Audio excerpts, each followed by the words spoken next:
Hello, welcome to my coronavirus classroom. I'm Janessa Jacobs, and this is tissues, or these are the tissues. All right, so for our bone of the day today, we will actually learn two bones, the two that articulate with the humerus that you met last time, the radius and the ulna. So these are the bones in your forearm. You can see here is the radius that goes with the thumb and the ulna that goes with the pinky. I also have them here for you to see. So how are we gonna know which is the radius and which is the ulna? You do have to be able to identify these bones individually, but you don't have to know if they're left or right. I'll let you know when you do. So what we can see here, the radius is going to radiate around that capitulum, like we talked about with the humerus. So it's got this nice round head that kind of looks like a radial tire. That's going to radiate around the capitulum of the humerus, and that's going to be superior. And so the radius is going to rotate with the thumb. So this I can actually tell is the right radius, and that's because the ulna will always be more medial. So, and these little styloid processes are down here articulating with some of my carpals. So if I look here, this is the ulna, and the ulna has a really distinct process called the olecranon. So right here, this is what you feel is like your elbow bone and the posterior aspect of your arm. And when you hit your funny bone, what you're doing is you're hitting your olecranon and kicking it into that notch, the olecranon fossa on the posterior aspect of the humerus, and pinching your radial nerve, and that is what makes your arm feel so funky when you get your funny bone.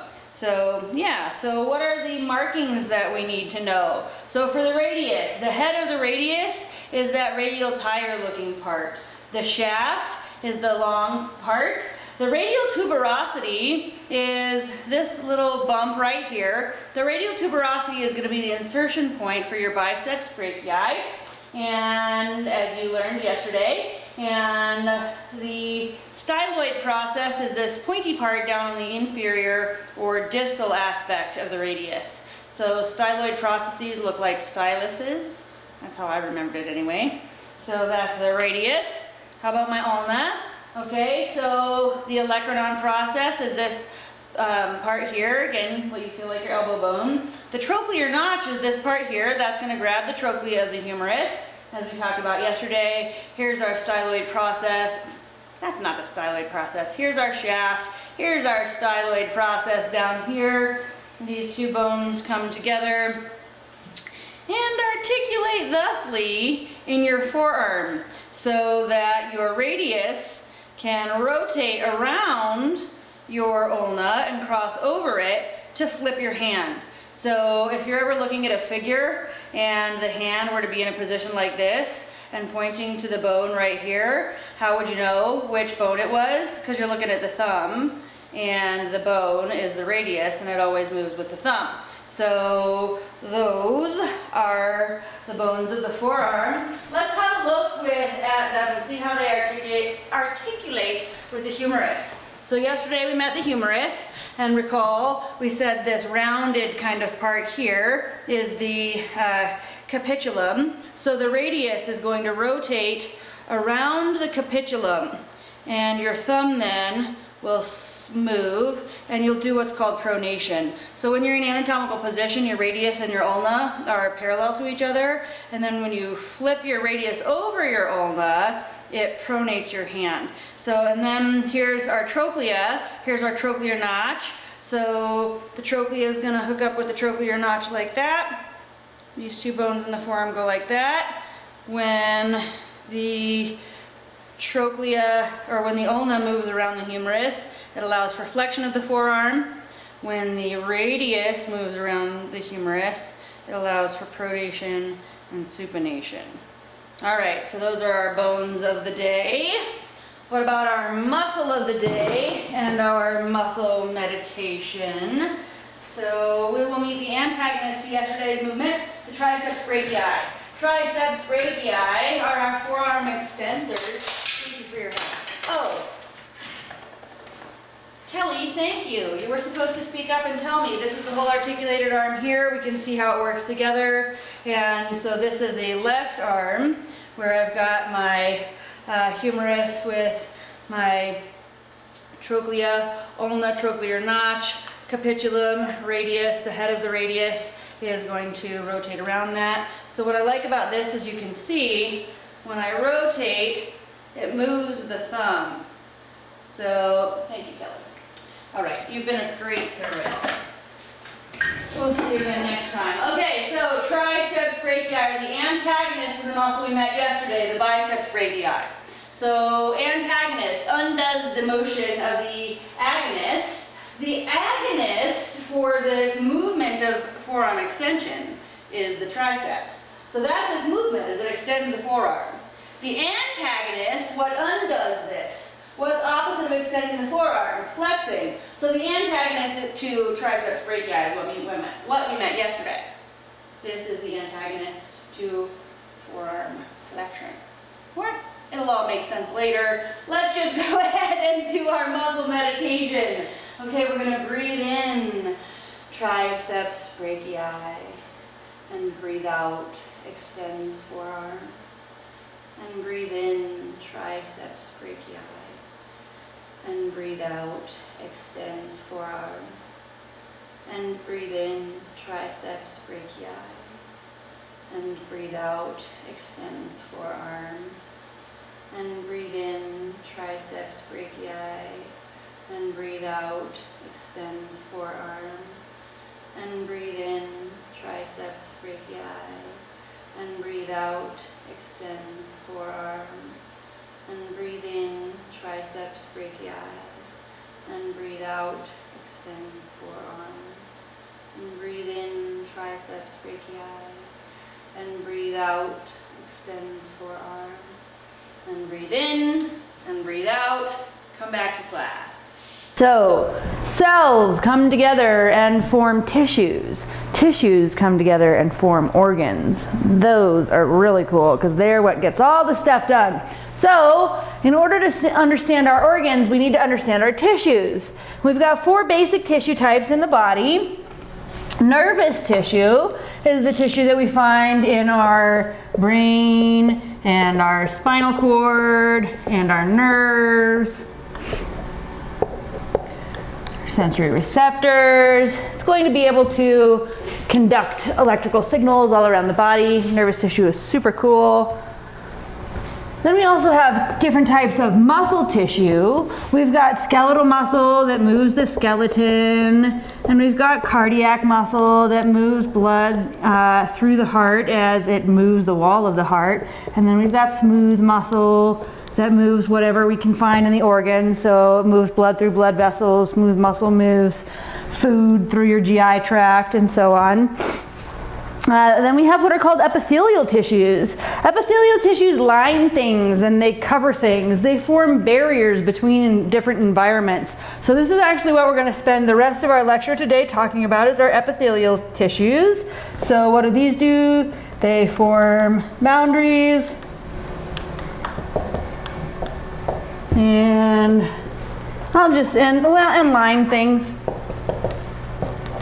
What things? Oh, I don't know. Your blood vessels, your heart. So epithelial tissues form boundaries and line things. And then we have connective tissues. Connective tissue proper actually connects tissues of one type to another. And then other types of connective tissues that are specialized. This is what we're going to talk about next class. And then we'll finish up that lecture with just a quick look at our nervous and muscle tissues. And then we will look at these in great detail when we get to the chapters that cover these tissues. All right, so connective tissues. They connect different tissue types.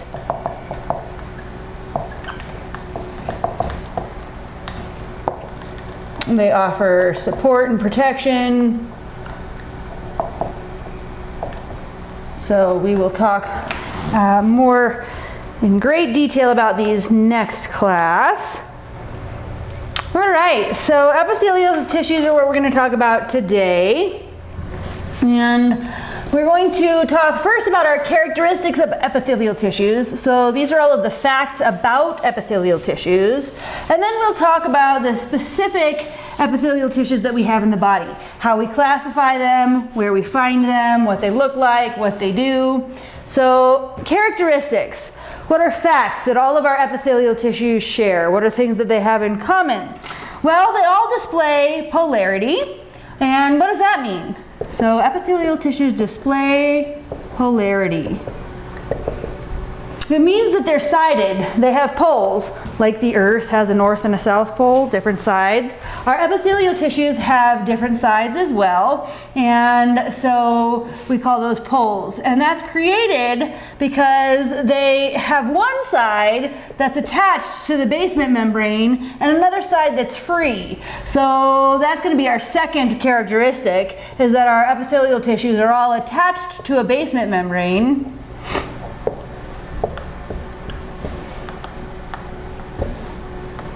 What is basement membrane? The non-living substance that's shared between our epithelial tissue and our connective tissue. And this is what gives it polarity. So our basement membrane is non-living material shared with the underlying connective tissue. And this is what gives us the polarity. So if we look at epithelial cells or epithelial tissues, the surface of the cell or tissue that is attached to the basement membrane is the basal surface. And the side that's free is the apical surface. So we have poles, a basal pole and an apical pole. So we display polarity or sidedness.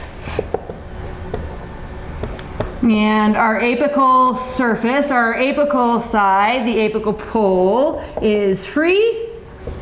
And I'm going to put that in quotes. It's just like open to the open space or touching the open space, the lumen. And then the basal surface is attached to the basement membrane. Okay, so second characteristic, they're attached to a basement membrane.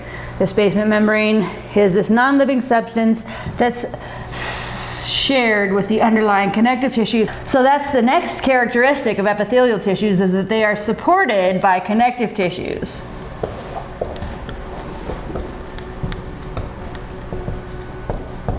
Why is that? Well, because they're avascular but highly innervated. So the next fact is that they're avascular.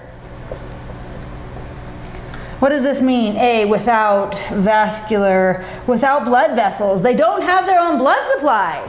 And living cells need blood. They need oxygen and they need nutrients. They need to get rid of waste and CO2. So we need oxygen, respiratory gas, and nutrient exchange and all of that.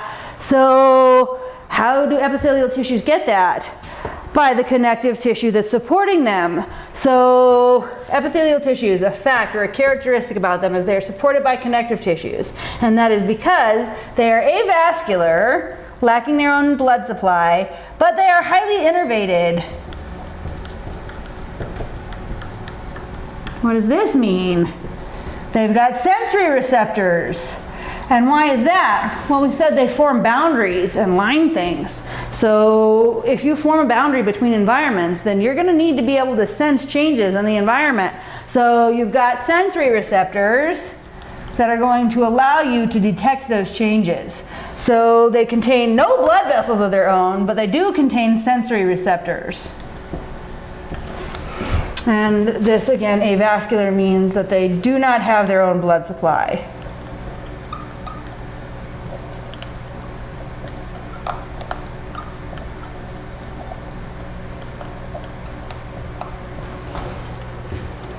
So all epithelial tissues also regenerate quickly, which means that they are highly mitotic, and that's because of where we find them. They're exposed to the external environment. We continuously slough them off. They're lining organs like our GI tract, so they're exposed to digestive tissues. So another characteristic is that they regenerate quickly.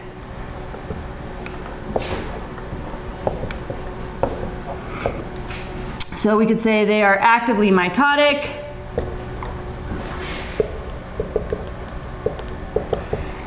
so that the underlying cells will readily give rise to new cells that can be easily sloughed off and replaced if need be, or just if this cell dies, then we can readily replace it. So, epithelial tissues display polarity, they have basement membrane, they're supported by connective tissues, they are avascular but highly innervated, and they are highly mitotic. They regenerate quickly. Those are the characteristics or the facts about epithelial tissues. Now, each of our epithelial tissues is going to be doing something different for the body, performing various functions. So I have a question for you. Epithelial tissues commonly secrete a substance. This is A, fact. B, characteristic. C, function. D, all of the above. All right, epithelial tissues commonly secrete a substance. This is a function. What? That's a fact? So sure, yeah, it might be a fact that this is the function, but secretion of a substance is something that you're doing. So just kind of be aware of that. Fact and function are different. Okay, epithelial tissues. We're going to get through our epithelial tissues today and then pick up with connective tissues next time. All right, so epithelial tissues are the tissues that form boundaries and line things, and we classify them based on two things: how many layers they have and the cell shape at the apical surface. So it's important to be aware of that polarity thing and be paying attention to basal and apical sides, because the basal surface is always going to be attached to that basement membrane. So in a tissue that has many layers of cells, you need to be aware of which side is the basal surface. Opposite of that is the apical surface, and it's the cells there at the apical surface that are going to determine the second part of the name. So classification is based on two things: the number of layers and the cell shape at the apical surface.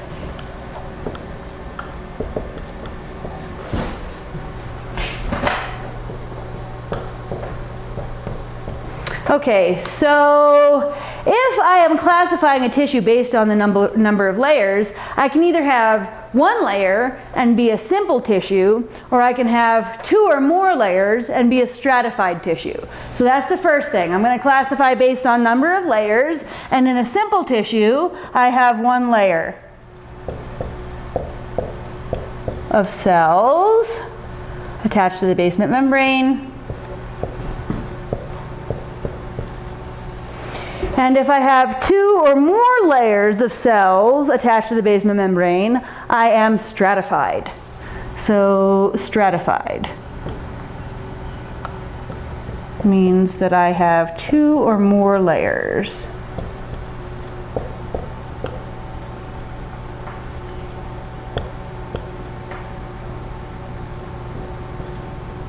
Okay, the second thing that I'm going to do to classify an epithelial tissue is look at the cell shape at the apical surface. And if that cell kind of looks flat and squashed, I'm squamous.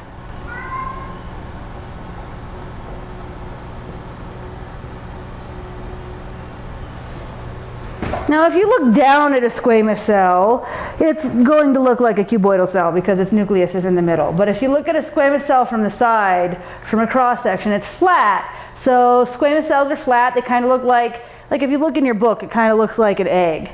The next cell shape that we can find in epithelial tissues is cuboidal. And cuboidal cells are about as tall as they are wide, and they have spherically shaped, centrally located nuclei. So this is a cuboidal cell. It looks like a cube. It's cuboidal. And it's about as tall as wide.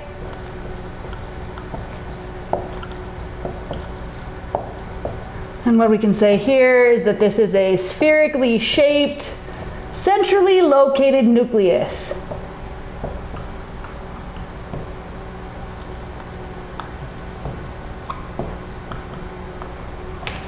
Okay. The last cell shape that I can find in epithelial tissues is columnar. And columnar cells are taller than they are wide, and they have an ovoid-shaped, basally located nucleus. So this is columnar, and they are taller than wide, and their nucleus is ovoid, meaning that it looks like an ovoid. An ovoid. It's ovoid. It looks like an ovoid. It's ovoid, meaning that it looks like an oval, and it's basally located.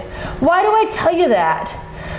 Well, because when we look at tissues, a lot of times we'll see in an epithelial tissue it's going to fold. So if I've got a whole bunch of columnar cells here and a whole bunch of columnar cells here, I might think that's a stratified columnar tissue. Well, we hardly ever find stratified columnar tissues, so that would be my first key that there's something wrong. But then the other thing that I could do is I could look and see, oh, all of these nuclei are oriented down here. That must mean this is a simple columnar tissue, because I can see that this nucleus is here near the basement membrane. This nucleus is here near the basement membrane. So they are, our columnar cells are taller than they are wide, and they have basally located ovoid-shaped, or basally oriented ovoid-shaped nuclei. Okay? So, I've got a bunch of different types of epithelial tissues, and I'm going to start putting these things together. If I've got one layer of flat cells, I'm simple squamous. If I have one layer of cuboidal cells, I'm simple cuboidal. If I have one layer of columnar cells, I'm simple columnar. If I have many layers of cells, and on the apical surface the cells are flat, I'm stratified squamous. If I have many layers of cells, and on the apical surface, my cells are cuboidal, I'm stratified cuboidal. Really, you don't generally find any more than 2 layers of cuboidal cells stacked on top of each other, and they're pretty rare. But again, if I have multiple layers of cells, and the cells at the apical surface are taller than they are wide, I would be stratified columnar. Again, this is very rare. You wouldn't have a columnar cell on top of a columnar cell, but you might have a columnar cell on top of a cuboidal cell or a smaller cell. Again, very, very rare, and you would never see like stacked upon stacks upon stacks of columnar cells. It doesn't happen that way. So let's go through and see how it does happen. Okay, so our first type of epithelial tissue, simple epithelial tissue, are going to be all of those epithelial tissues that have one layer. So simple squamous, simple cuboidal, simple columnar. And actually one called pseudostratified ciliated columnar and pseudostratified non-ciliated columnar. Talk about that in a minute. So, simple squamous epithelium. The cells are one layer thick in the tissue, and they're all attached to the basement membrane.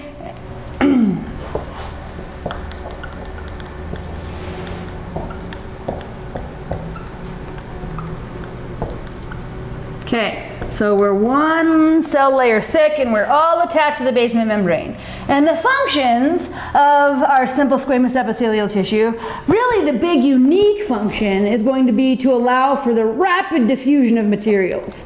So our simple squamous epithelial tissues form the thinnest possible barrier in the body. So we find these in places where we really want stuff to move quickly and easily. So like in your lungs, in the alveoli where we have gas exchange, and in your capillaries where we have nutrient and gas exchange. We really want a thin membrane for that to happen across. So we could say for functions, we could say this is going to allow for rapid diffusion of materials.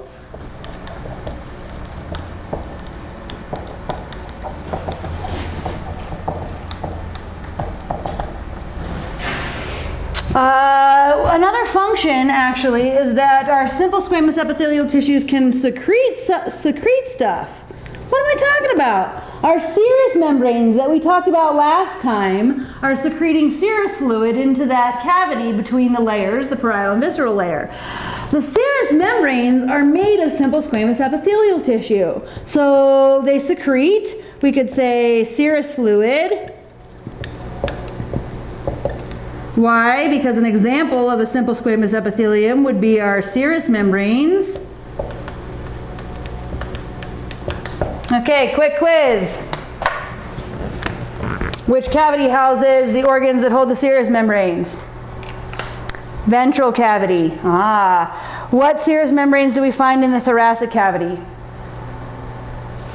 The pleural membranes, the mediastinum, and the pericardium. What serous membranes do we find in the abdominal cavity? Abdominal pelvic cavity? The peritoneum. Great job. Okay. So secretion is a function to secrete serous fluid in between those layers of our serous membranes. Another function is to allow for rapid diffusion. Okay, well, where's that happening? In the lungs and in our capillaries. We also find it a function to line things. Lining of what? My heart. This is called endocardium. And my blood vessels, this is called endothelium.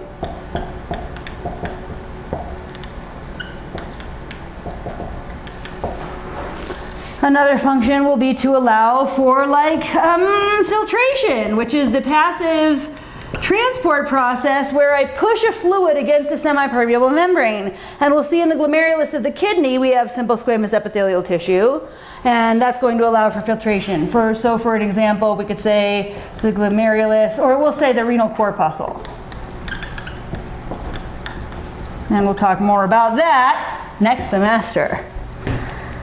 Alright, simple cuboidal epithelial tissues have one layer of cuboidal cells. And so that would be our description. It would be one layer of these cuboidal cells that are about as tall as they are wide.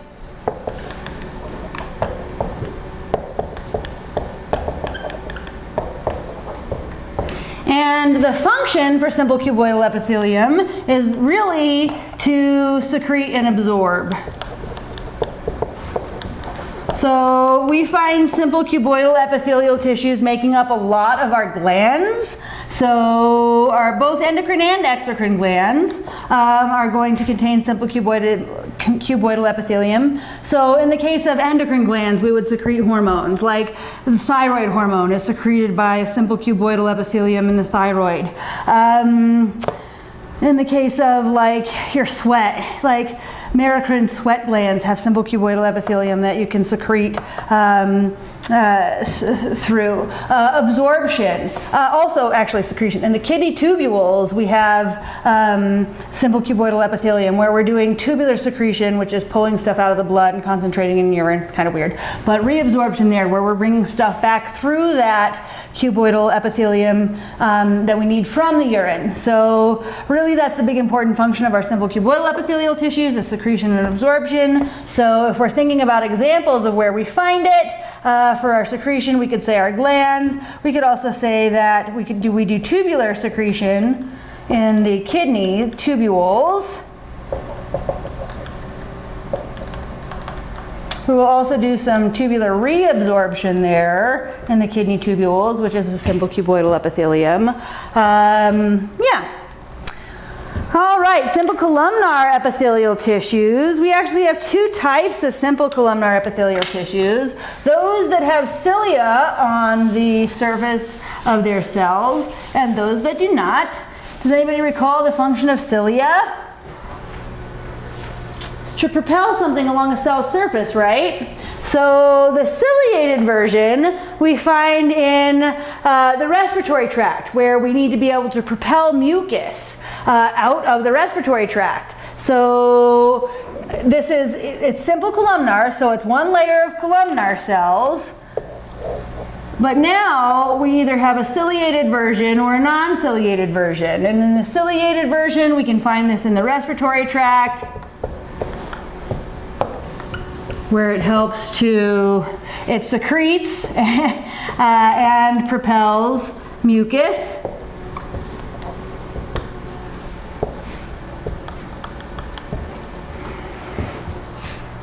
And then the non-ciliated version is kind of rare. We find it in some of the male reproductive tubules and in some secretory portions of glands. So we'll just say some tubules and glands. So the function is going to be to propel mucus in our ciliated kind and to secrete stuff. So if we're just thinking of an overall function, secrete stuff in our male reproductive tubules and our glands. So function is going to be to secrete stuff. In the case up here, we're secreting mucus, and then we're propelling that mucus with the cilia. And our glands are secreting a variety of things we'll talk about when we get there. All right, our last type of simple epithelial tissue is called pseudostratified columnar epithelial tissue. And again, we have a ciliated and a non-ciliated version. So it's pseudo-stratified. Pseudo means fake. It's fake stratified, which means that it's only one layer of cells, but it looks like it might be multiple layers of cells. And why is this?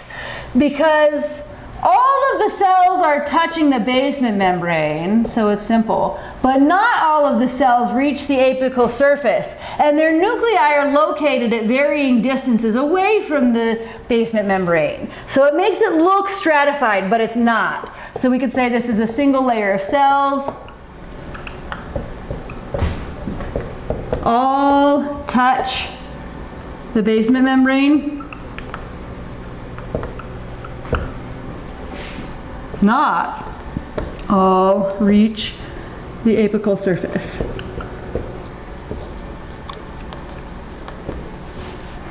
Okay, our ciliated variety again is going to secrete mucus and propel that mucus. So where could I find it? Throughout most of the upper respiratory tract, I find this, and through some parts of the lower respiratory tract. So again, in my respiratory tract,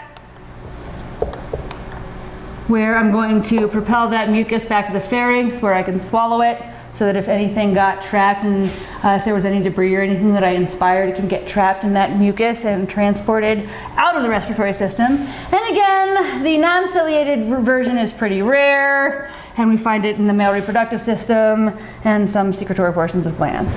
All right, what happens when we get more than one layer of cells? So if you have 2 or more layers of cells, you're stratified. So let's look at our stratified epithelial tissues. And what we'll see is really most of our stratified tissues only have 2 layers.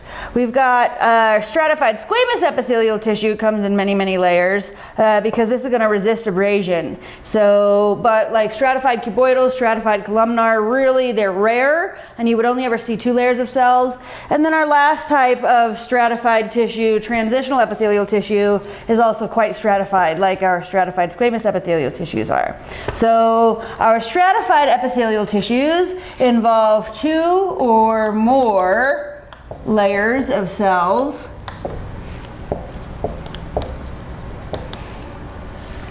And our new cells are formed as stem cells in the basal layer divide and push the new cells up to the top layer. So we'll say new cells are formed by mitosis.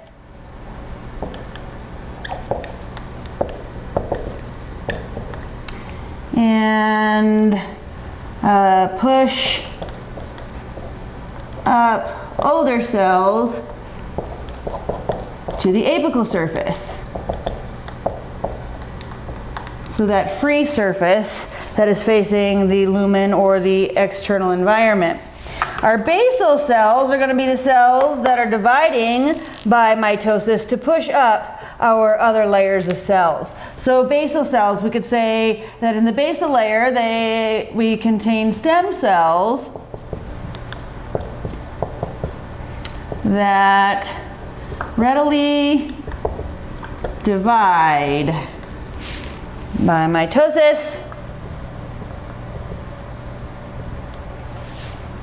And our stratified epithelial tissues are more sturdy than simple tissues are. Since we have multiple layers of cells, they can kind of withstand different forces than our simple tissues can. So these are more sturdy.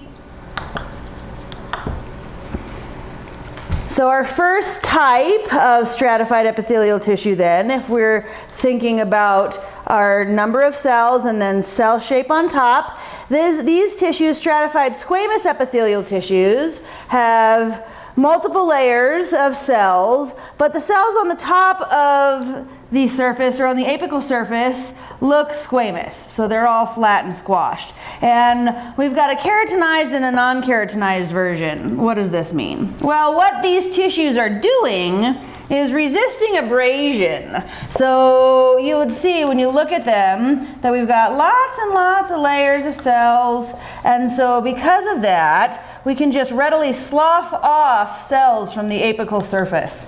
So we find these in areas that are exposed to abrasion. There's a keratinized version that is kind of water resistant and a non-keratinized version that's not. So where are some areas where we're regularly exposed to abrasion? The surface of our skin, the surface of the lining of our oral cavity is regularly exposed to abrasion.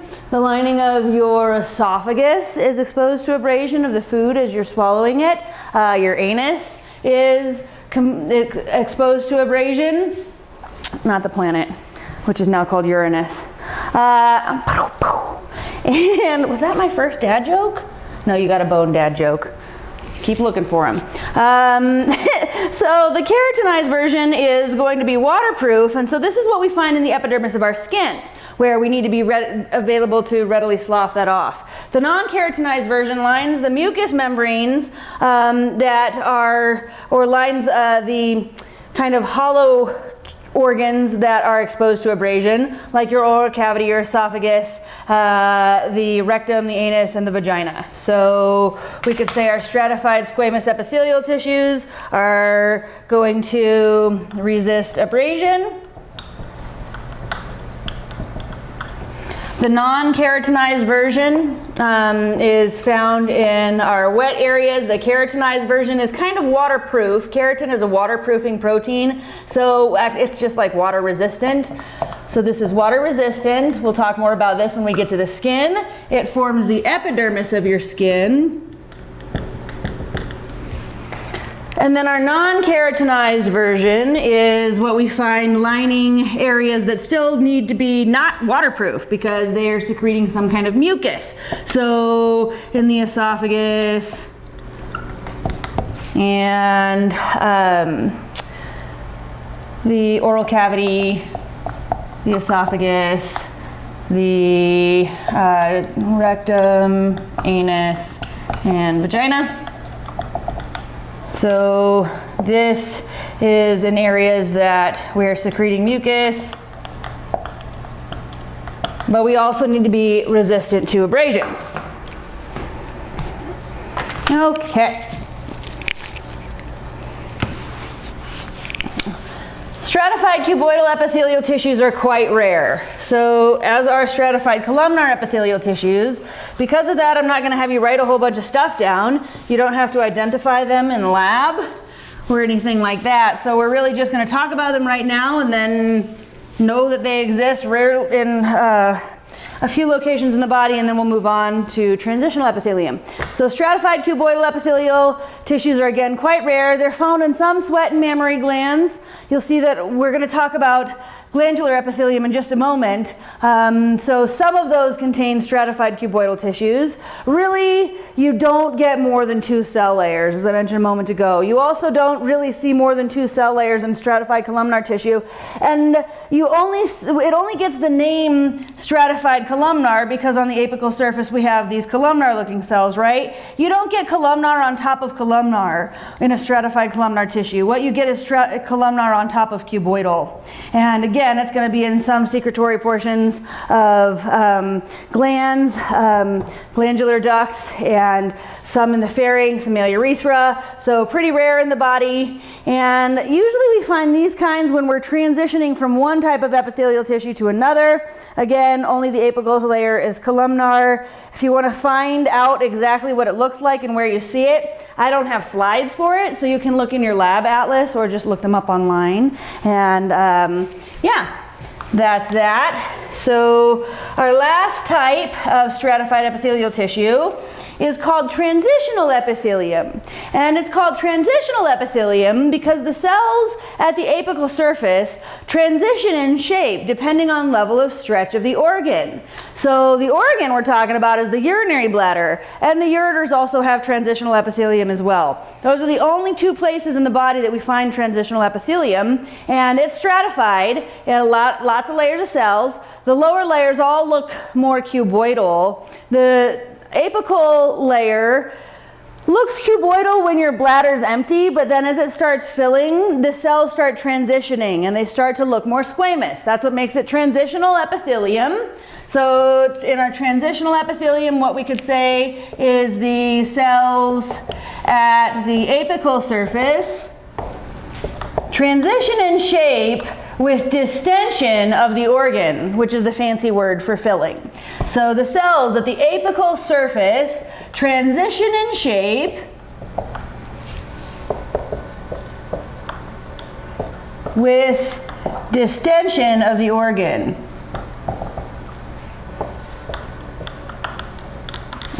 What do I mean? So we'd see at like the basal layer, you've got lots, or toward the basal surface, you've got lots of cells that kind of look cuboidal. And then in an empty bladder, the cells on the top surface kind of look cuboidal too. They don't look nearly as squamous as squamous cells, or as they do when the bladder starts filling. So let's imagine that this is the apical surface and the bladder starts filling. These cells are going to start stretching out to accommodate that, and they'll start looking more squamous. So we find this in the urinary bladder and in the ureters.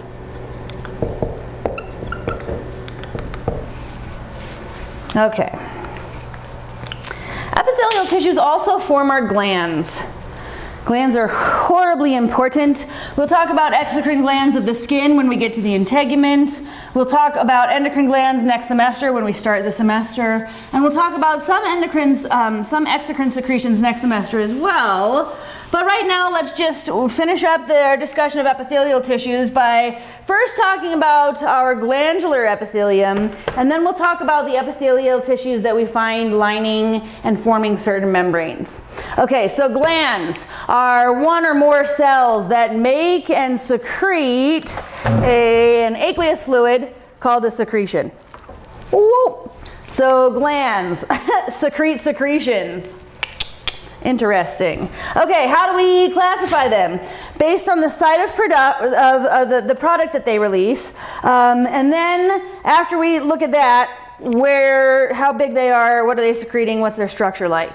So if we look at the site of product release, endocrine, crin is like a signal, endo is within. So this is a within your body signal that's going to be released from the gland right into your blood. It's a hormone. So endocrine signaling, we could say a gland produces a hormone and releases it to the blood. Gland produces, its secretion is a hormone. So we'll say the gland produces hormone or a hormone or hormones and releases it into the blood.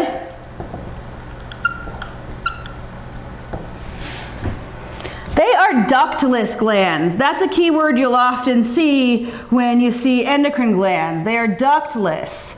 And so instead of having a duct that they are releasing their product into, they are highly vascularized and will have a capillary close by that they will release their product into. So that's that. We'll talk more about those guys next semester. Exocrine glands, exo, without, outside your body. So these are producing a secretion and they're releasing it into a duct. These glands have ducts. They're producing their secretion, releasing it into that duct, and then that secretion is going to empty onto an epithelial surface. So exocrine glands will say release their product into a duct that empties onto an epithelial surface.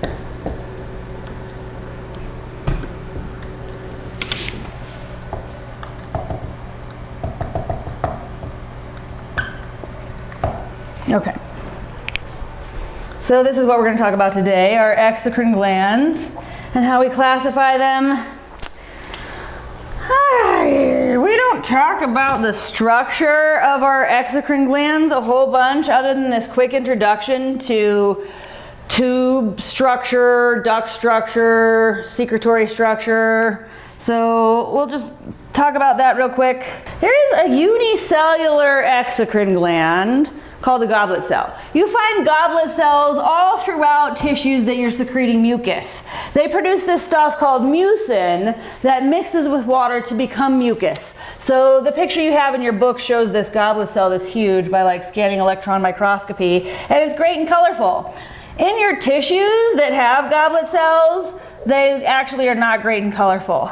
So let's say this is the small intestine, and this is my simple columnar epithelium of the small intestine.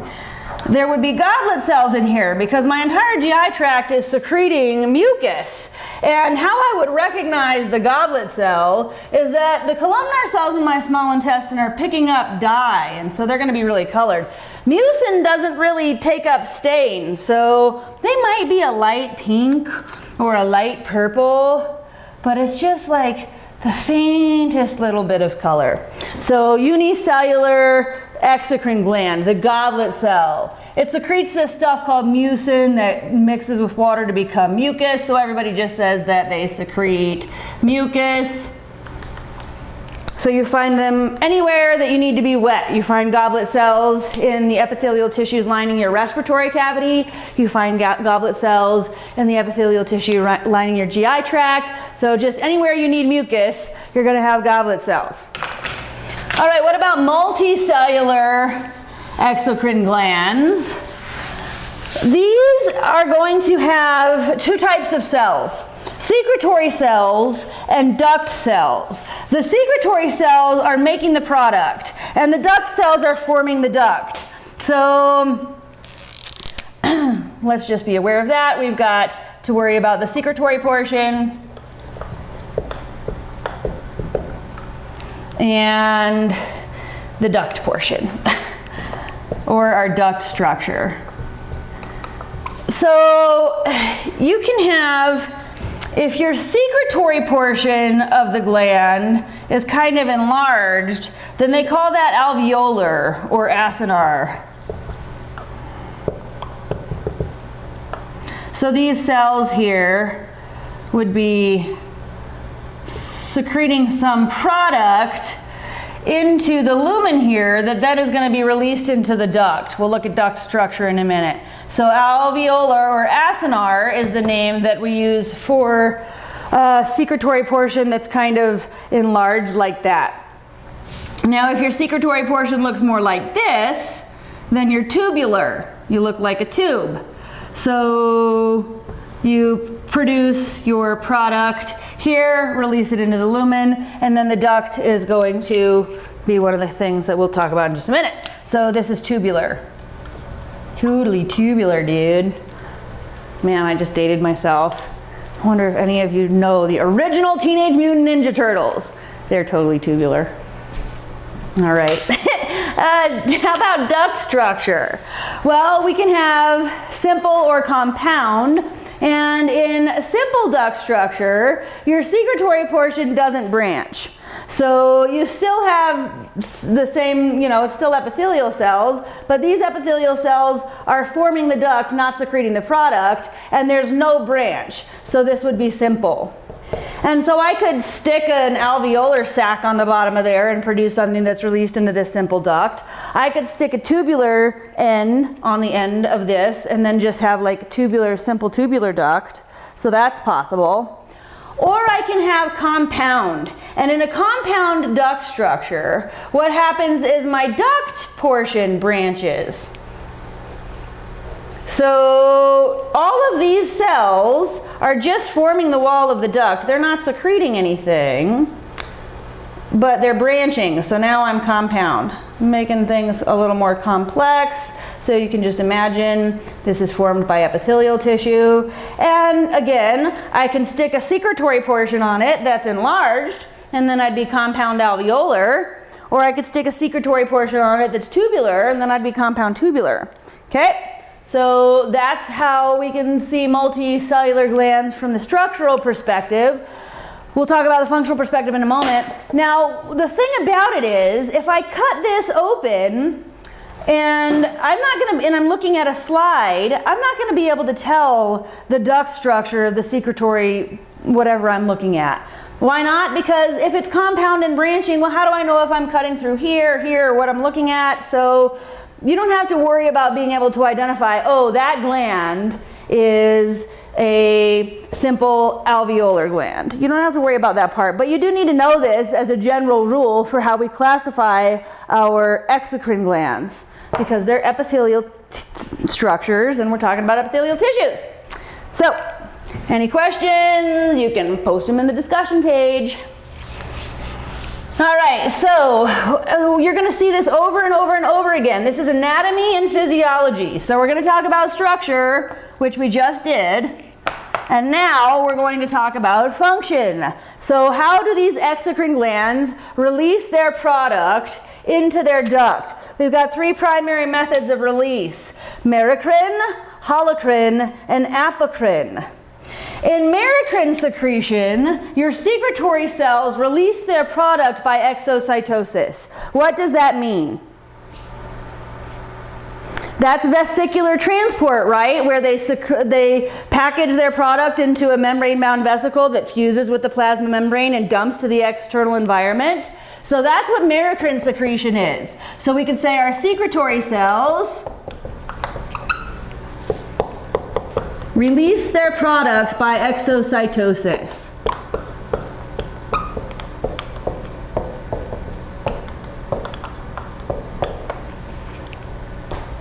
So an example of this is the eccrine sweat glands of your skin. So the sweat glands that are really important for body temperature regulation, you release sweat by exocytosis. So we'll say, for example, your eccrine sweat glands.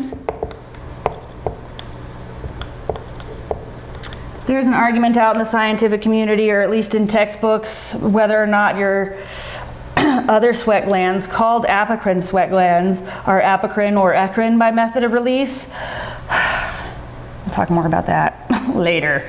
I don't know. I cannot get into arguments with scientists. I just have to teach the classes with the rules that I have in my current textbook. Okay, holocrine. In a holocrine secretion, what's interesting is the secretory cell actually accumulates its product and in itself, and then it disintegrates and releases its product into the duct. So that the product is actually, or what is being released into the duct and emptying onto the epithelial surface, is actually a combination of what the cell produced and cell fragments.